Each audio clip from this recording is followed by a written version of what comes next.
that this creative process is 3 steps. The first step is ask, and you can't stop doing that. The contrast causes you to ask all day, every day. So you're asking, recovering for your sound, asking. And in that asking, you are doing step 1 again and again and again and again and again and again and again.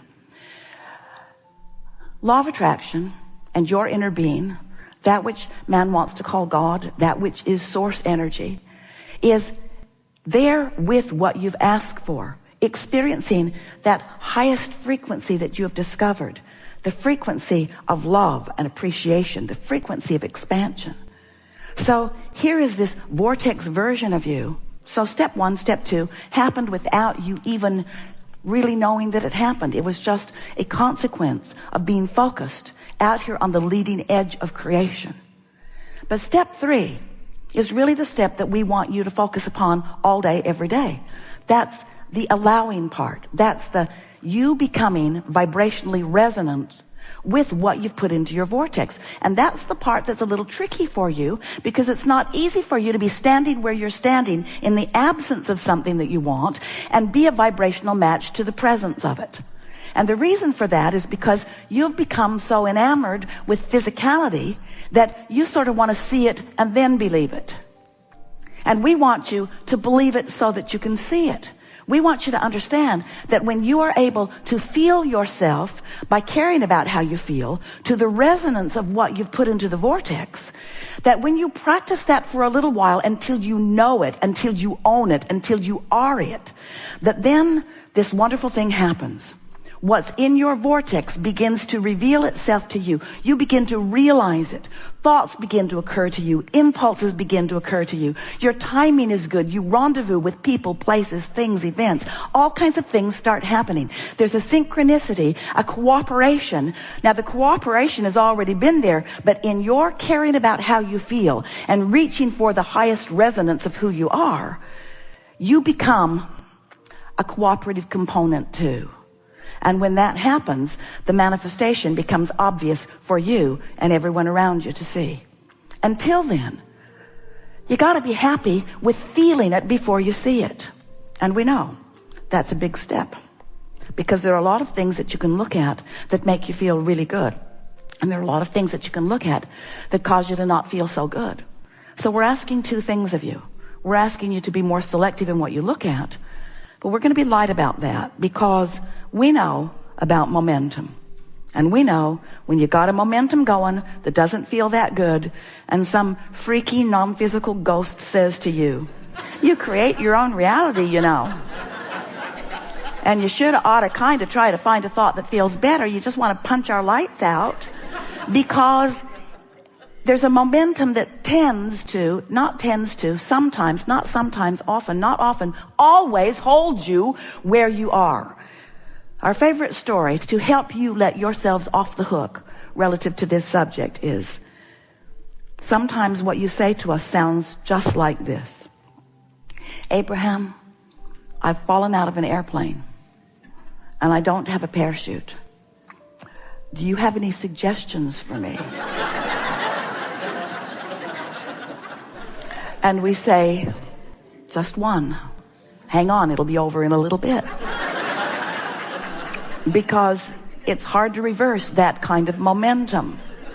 And so sometimes there's a momentum going. Something happened, you focused on it, you talked to somebody else about it, you got that momentum going, you crossed the 68-second mark about 1,000 times in the last 1,000 minutes or so. In other words, you've got the momentum going, and then you say, oh wait, I'm supposed to think positive thoughts so that I can feel more positive. And then you say, just kill me now, because really there's not much you can do about it. And so what we're wanting to help you to realize is that you have much better control over your momentum in the early stages of it than you do in the later stages of it. Once law of attraction gets hold of it, you sort of have to crash and burn a little before you can come up for air. And the best way to sort of cleanse that palate is a good night's sleep, or even some sleep. Because when you slumber, your point of attraction stops. You're not actively attracting to you while you are asleep. It's the most wonderful thing that you pre-paved when you decided to come here. I'll give myself an opportunity to stop the momentum of unwanted thoughts. So that means when you put yourself in your bed at night, you can say, oh good, the momentum will stop in a little bit here. And in the morning, I'm going to get it going just the way I want it to. So we've been describing to you, and you've been following along so well, that we have some analogies here for you today that are going to make it very easy for you to figure out what to do as you're moving through your day, different aspects of your day, under different vibrational conditions. We want you to realize that while you have created this vortex version of you, this vibrational version of you, that it is a reality that until it manifests, you're not that excited about calling it a reality, but we are, and you don't need to worry about it. It exists even in your ignorance of it.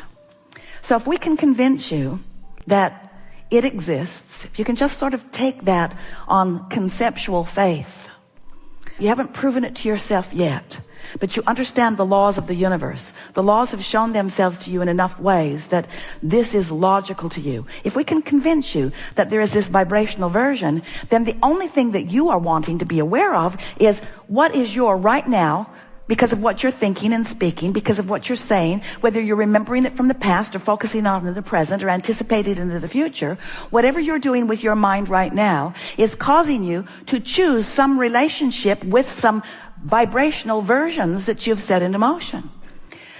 So we began describing to you that while this vortex is there, and we said to you, get in the vortex, become a vibrational match with your vortex. Now we are saying to you the same thing in a little bit different way. Understand what your point of attraction is, which is the same thing as saying, understand what the vibrational frequency is that you're offering, which is the same thing as pay attention to how you feel right now. Because your emotions are letting you know the vibrational relationship that you have with this furthermost expanded version of you. So we want you to get the mental picture that there is a vibrational version that you've set into motion, and that as you stand in your now, depending upon what you're speaking about or feeling about or thinking about, you are establishing a relationship with this vortex version. But we also want you to know that when you're in a bad mood, you're launching a vortex version too.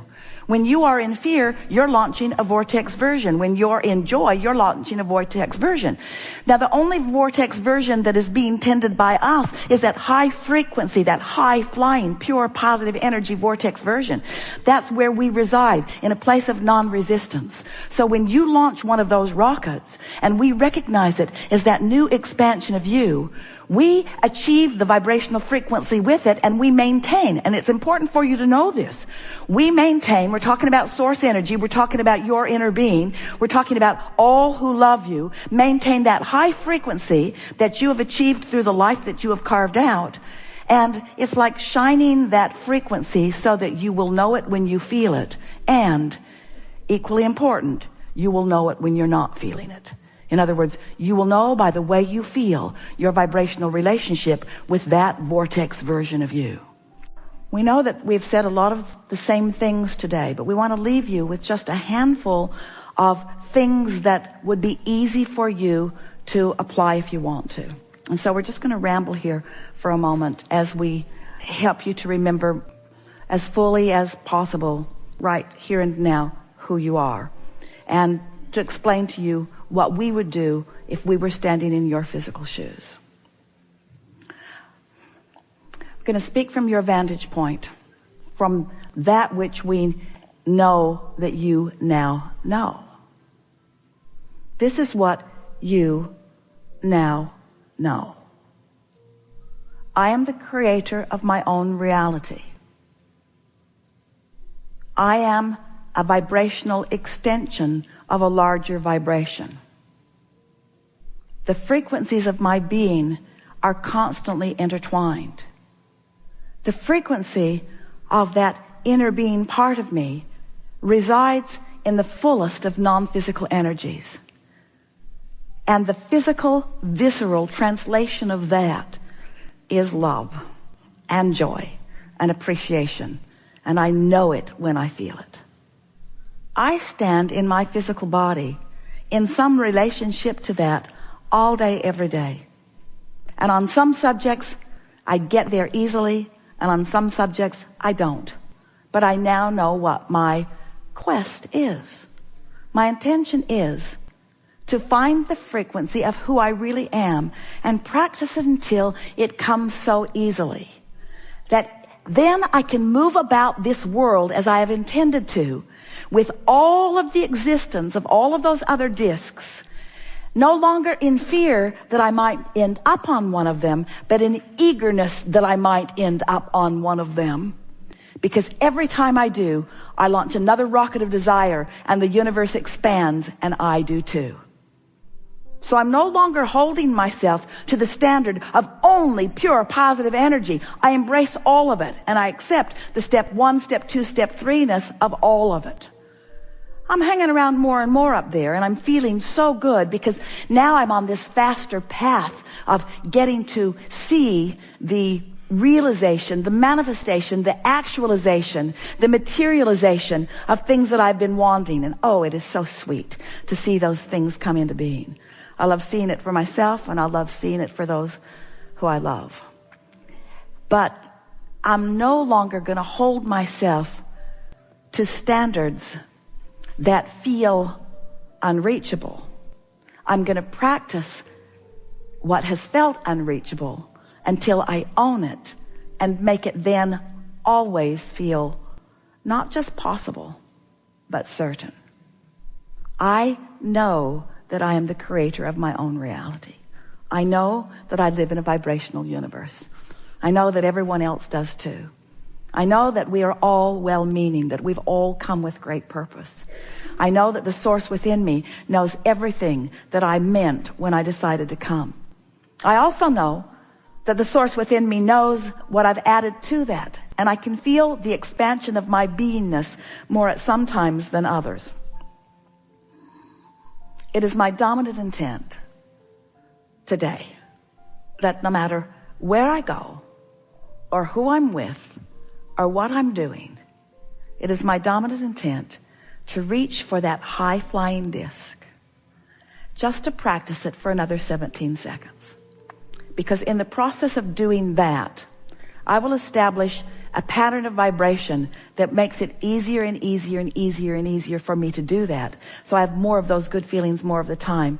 But the most significant reason for my reaching for that resonance is because I am now understanding that I am now and have always been an extension of source energy.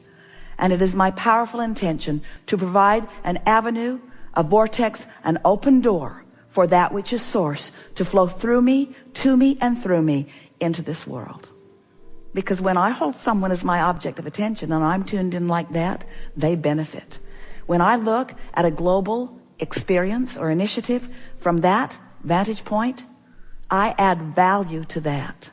When I love from my alignment with love, my love is of enormous value, not just to the object of my love, but to me as I love it, you see.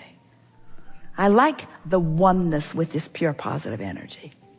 But I'm not going to hold myself to an impossible standard of always being there, because I now understand more than ever before that if I did not allow myself the diversity of sometimes slipping from that alignment, I would not know that alignment when I have recovered it.